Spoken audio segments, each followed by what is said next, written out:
Écoutons un autre son de cloche, un autre syndicat, puisqu'on a été avec le président de la coordination rurale. Je vous propose d'écouter le président de la FNSEA, Arnaud Rousseau, qui a pris la parole après son entretien avec Yaël Braun-Pivet. Nous avons appelé, à ce qu'on puisse obtenir un créneau pour avoir un texte. C'était l'objet de cette rencontre avec la présidente de l'Assemblée nationale, de lui décrire la situation qui ne peut plus attendre et que nous avons besoin de réponses concrètes. Et puis on lui a aussi parlé de ce qui s'est déjà passé, c'est-à-dire un certain nombre de lois, je pense à la loi sur les entraves qui a été promulguée et pour lesquelles nous n'avons toujours pas un certain nombre de décrets d'application. Donc si on veut restaurer la confiance, on a besoin que les engagements qui soient pris soient tenus. Et les agriculteurs aujourd'hui voient une crise de sens, une crise de la vision. Nous n'avons pas de vision en Europe. Nous n'avons pas de vision en France sur l'agriculture. Il y a une crise économique qui frappe un certain nombre de producteurs, que ce soit en grande culture, que ce soit en viticulture, que ce soit en élevage, que ce soit en production spécialisée. Il faut apporter des réponses à ces producteurs. Bon, voilà, donc ça c'est un autre son de cloche d'Aurélien Rousseau, non pas d'Aurélien Rousseau, mais d'Arnaud Rousseau, parce qu'Aurélien Rousseau c'est quelqu'un d'autre, et c'est l'ancien ministre de la Santé. Et écoutez justement Yaël Braun-Pivet qui s'exprimait après le passage devant l'Assemblée nationale de ce même Arnaud Rousseau.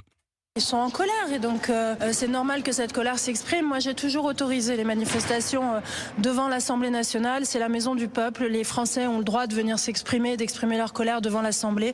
La moindre des choses c'est que j'aille à leur rencontre. Vous parlez d'action illégale ou de colère légitime Ah non, mais moi, vous savez, les citoyens quand ils expriment quelque chose qui est profondément ancré, c'est toujours légitime. Il faut entendre leur colère, il faut entendre leurs revendications. Ils se battent pour l'agriculture et c'est notre agriculture. Donc ils se battent aussi pour nous, tous les concitoyens, pour que nous ayons une alimentation de qualité. Et donc c'est la raison pour laquelle moi je vais toujours à leur rencontre, parce que c'est important, ils doivent savoir qu'ils sont écoutés par les élus de la nation. C'est pas commun quand même qu'on aille voir Yaël Braun-Pivet. Il y a une ministre qui s'appelle Madame Genevard. Pourquoi est-ce qu'on va voir les présidents des deux chambres ? Ils sont venus devant l'Assemblée nationale, donc il était normal. Ils sont allés voir le sénateur Gérard Larcher, le président du Sénat. Oui, mais c'est pas elle qui prend les décisions. Ben oui, mais enfin, elle est un porte-parole. Elle peut dire, faire avancer les choses au Parlement, puisque les suites de la loi sur les entraves, par exemple, il n'y a pas de décret d'application. Donc elle peut alerter le gouvernement. Mais il n'y a pas eu une récupération politique derrière tout ça, parce qu'il y a eu quand même plusieurs personnalités politiques qui sont venues devant l'Assemblée nationale pour soutenir, pas soutenir, pour dialoguer. Il est le bon ton de pleurer avec les agriculteurs, qui incarnent d'une certaine façon le pot de terre contre le pot de fer et les sacrifiés de la mondialisation et qui défendent les terroirs et le territoire profond. Ce sont des relais d'opinion. 79% des Français soutiennent cette mobilisation. Ce sont des relais d'opinion importants dans les campagnes, notamment autour des élections, parce que quand les agriculteurs, autour c'est tout un environnement, c'est des petits villages, c'est des familles, et donc ce sont des voix aussi électorales. Ce qui est intéressant de souligner aussi à l'occasion de ce conflit, c'est que la FNSEA, d'une certaine façon, elle, qui est un peu débordée par la coordination rurale, elle a obtenu des choses. Dans la lettre de Lecornu en début de semaine, vous avez notamment un élargissement de la loi et de la réglementation sur les bassines et les méga-bassines. Vous avez un assouplissement des règlements sur les très grandes exploitations. Et donc la FNSEA, on voit bien, est mezzo voce sur ce dossier, parce qu'en réalité, à la fois, elle a intérêt sur le Mercosur, mais qu'en plus, elle a obtenu sur cette crise agricole des avancées assez notables.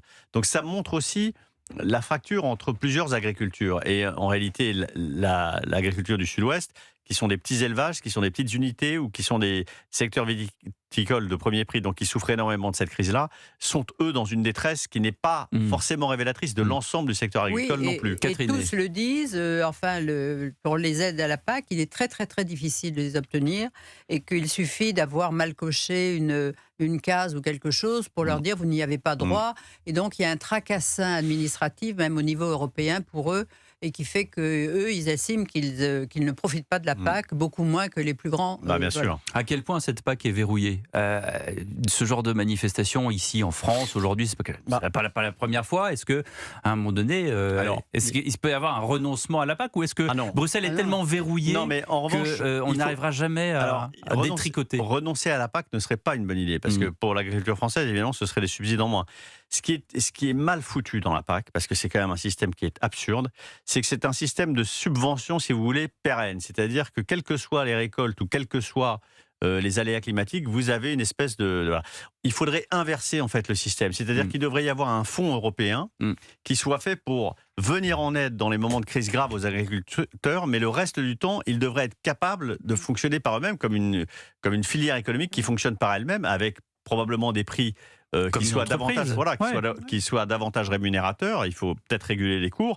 Mais ce système de PAC est un système de perfusion permanente qui a aussi d'une certaine façon mal habitué le secteur agricole à ce système-là. Oui, mais il y a des variations climatiques qui font aujourd'hui que... mais la PAC n'en tient pas compte. Vous touchez la même chose dans les années pleines comme dans les années creuses. C'est un peu la question que je pose. Est-ce qu'on pourrait revenir à un système comme ça? Il faudrait. Et ça, c'est le problème, c'est que je parlais du verrouillage, j'allais dire, européen à Bruxelles. Et c'est ça qu'on a. Bah oui, mais enfin, c'est ça qu'on a tous ensemble constitué en voulant une Europe commune. Et on a verrouillé, on a donné les clés pour verrouiller. Et aujourd'hui, on ne peut plus le refaire. Avec une politique absente de la France pour ses fonctionnaires européens, en les choisissant pas pour se battre, en choisissant de choisir des représentants de la France qui sont là parce qu'il faut leur donner quelque chose et qui sont quelquefois pas à la hauteur des enjeux ni qui savent se battre, et c'est tragique. Je ne pense pas que M. Séjourné soit un commissaire européen qui aide beaucoup la France.